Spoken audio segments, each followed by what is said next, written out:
Hello gamers, this is Sai and welcome back to Which Way Games. It's time to go on a journey for the 7 magic Dragon Balls so we can summon Shenron. But what is the ultimate wish? The world's most comfortable pair of ultra soft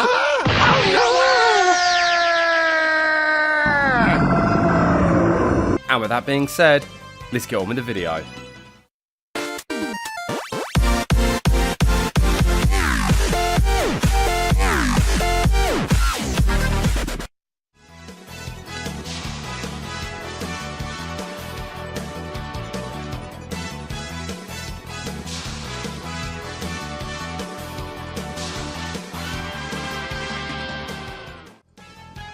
Gamers know that I'm obsessed with Sonic the Hedgehog. With his cool attitude and addictive games, they always bring me back time and time again. Especially the original 4 games for the Sega Mega Drive, such classics. But I also have another obsession that I've had for a while. This would be for the Dragon Ball franchise. I mean, just look at my ever-growing collection of Dragon Ball memorabilia. With its great stories of adventure and martial arts, this series always has me hooked when watching the exploits of the main character Goku and his friends. I always wonder whether he'll survive the battle he's in or if the world will finally meet its end at the hands of evil. But for those gamers and non-gamers out there that don't know what Dragon Ball is, they're clearly missing out, as this franchise has been around for over 30 years now. Some regard it as one of the most important animes in history. However, I'm trying something different in this video, as I want to go back to where it all began, before I take a look at the Dragon Ball Z series for the PlayStation 2. So, this video is part 1. And as I said, let's go back in time to the beginnings of the legendary franchise we all know as Dragon Ball.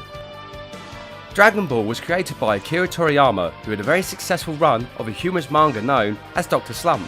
Dr. Slump is set in a world where humans coexist with all sorts of anthropomorphic animals, and one of the main characters is known as Senbi Nuramaka. His nickname is Dr. Slump, and he creates what he hopes to be the world's first advanced android. But it turns out he's a lousy inventor, and the newly built android called RL needs glasses and is very naive, but she's also super strong. The whole Dr. Slump series was intended to have a short run, but after 4 years, Akira Toriyama wanted to bring the series to a close. With Dr. Slump now finished, Toriyama started writing a series called Dragon Boy, which starred a young boy named Tanton who enjoyed fighting but also had dragon wings. Tanton had to escort a princess back to her home after being given this task by his master. In the world of Dragon Boy, the Dragon Balls do make an appearance, but essentially in a battle with a demon, Tanton uses the Dragon Ball to aid him, but a small weak dragon appears, so Tanton ends up defeating the demon thanks to his dragon wings. Tanton was basically the prototype for Goku, and the world of Dragon Boy would ultimately become the world of Dragon Ball. Now this is where something clicked inside Toriyama's head.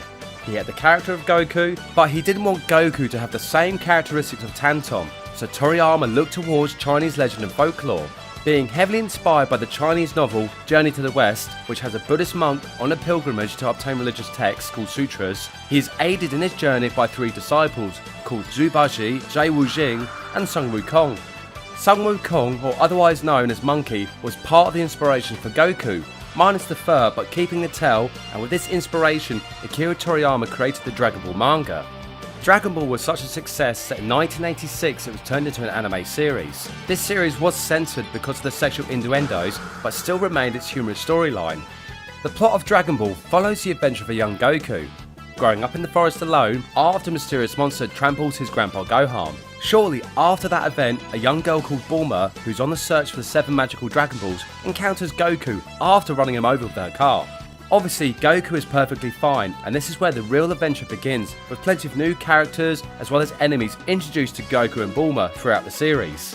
The legend around the Dragon Balls is that if all 7 are collected, a wish can be granted, but only if the correct password is spoken.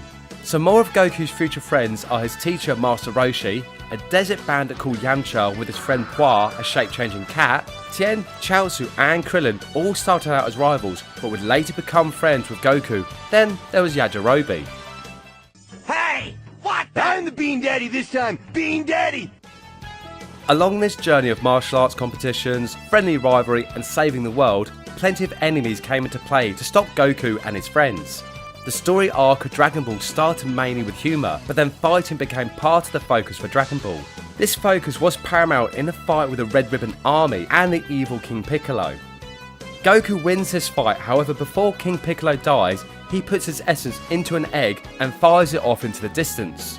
Following the success of Dragon Ball, there were various games made, with the first one being called Dragon Ball Dragon Daihiko, which was the first not to be involved with Bandai. However, the following game, Dragon Ball Shenlong Nunatsu, was released by Bandai for the NES. It was a 2D overhead game like the original Zelda, but when it came to boss fights, this view would change to a side-scrolling action view for battles. Over the run of the Dragon Ball anime, more games were released that would follow the plot of the show at the time. However, with the series ending, Akira Toriyama wasn't quite finished with Goku and his adventures. At the beginning of April 1989, Dragon Ball finished, but on the last episode it showed a trailer for the following series called Dragon Ball Z, and a few weeks later Dragon Ball Z was released. Dragon Ball Z follows the story of a now grown-up Goku, who has since had a son called Gohan, and the friends he made in Dragon Ball all make an appearance. However, fans of the series learn that Goku belongs to an alien race known as the Saiyans. This is also where Akira Toriyama would come up with the names for the Saiyans with vegetable-related puns. Fans would learn that Goku's real name was Kakarot, which sounds very much like carrot. As I said, Dragon Ball Z was more focused on fighting, and Goku would encounter more enemies that would later become allies, including the new Piccolo, which, if gamers remember me saying about the evil King Piccolo shooting that egg off into the distance, this new Piccolo was the result. Another character that would become a staple of the series was another Saiyan called Vegeta, otherwise known as the Prince of All Saiyans. I am the Prince of all Saiyans once again! Throughout the series, Goku and some of his companions would go through transformations, especially a well-known one called Super Saiyan. Now, with Dragon Ball Z becoming more popular, plenty of games were put into development, especially with the ever-expanding universe of Dragon Ball. And with the console gaming now entering the 16-bit era, Dragon Ball Z games started to appear for the Sega Mega Drive and the Super Nintendo. Some of these were role-playing games, platformers, while others would be fighting-orientated, very much like Street Fighter 2 and Mortal Kombat. On the Super Nintendo, Dragon Ball Z Super Budoten was the first of the Budoten series to be released in Japan and Europe in 1993. The game features 13 playable characters from Dragon Ball Z, starting from the Piccolo Jr. saga of Dragon Ball and ending in the conclusion of the Cell games in Dragon Ball Z. Gamers would face off against each other or the computer in a typical style of fighting game. However, combat wasn't limited to the ground only. While fighting, gamers had the option of taking the fight into the air, which would cause action to become split screen. Gamers could track where their opponents were by the on-screen radar, and each character has their own unique special move, as well as a super move, such as Goku's Kamehameha. At the time, European gamers who were unaware of Dragon Ball Z may have been a bit confused with the bizarre yet intriguing story that followed the anime series, but still enjoyed this excellent fighting game. Obviously, Dragon Ball Z Super Budoten wasn't as popular as it should have been, due to a limited release outside of Japan. However, in Japan, it remains one of the best-selling Dragon Ball related games in the entire video game series. The Mega Drive had its own fighting game called Dragon Ball Z Byo Retsuden, which was very much like the Budoten series, but not as popular, but still fun to play. More games would come and go for the other gaming consoles, and with an ever-growing fanbase thanks to the anime, Dragon Ball Z even entered the world of 3D. In 1997, on the PlayStation, Dragon Ball GT Final Bout was released, and was the first Dragon Ball game to be rendered in 3D. Fans of the anime will automatically notice that Goku is still an adult, wearing his GT clothes, despite being turned into a kid, but then, with the release of Dragon Ball Super, GT is no longer canon. I'll go more into that in part 2 of this video. Gameplay for Final Bout follows the all too familiar style of fighting games. Final Bout is still an enjoyable game, but once again, gamers were more focused on other fighting series on the PlayStation such as Tekken. The PlayStation did have another 2 Dragon Ball Z games released, and in my collection I'm lucky enough to own Dragon Ball Z Ultimate Battle 22. This game mixes 2D sprites with 3D rendered backgrounds and features 22 characters that can be played from the beginning, with 5 more appearing later once unlocked. The 2D sprites were actually cell drawings from the anime, with a process used as Digicel, which was used in the Mega Drive version of Aladdin. Combat in the air made a return, but not to the same heights as the original Budoten series like I mentioned before.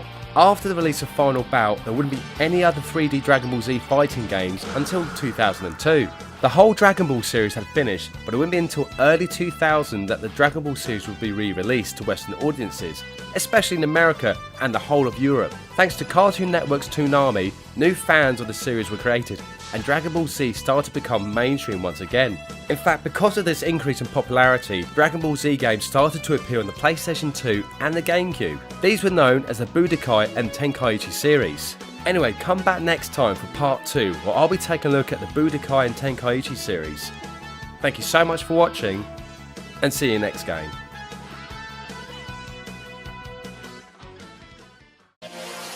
We'll be right back.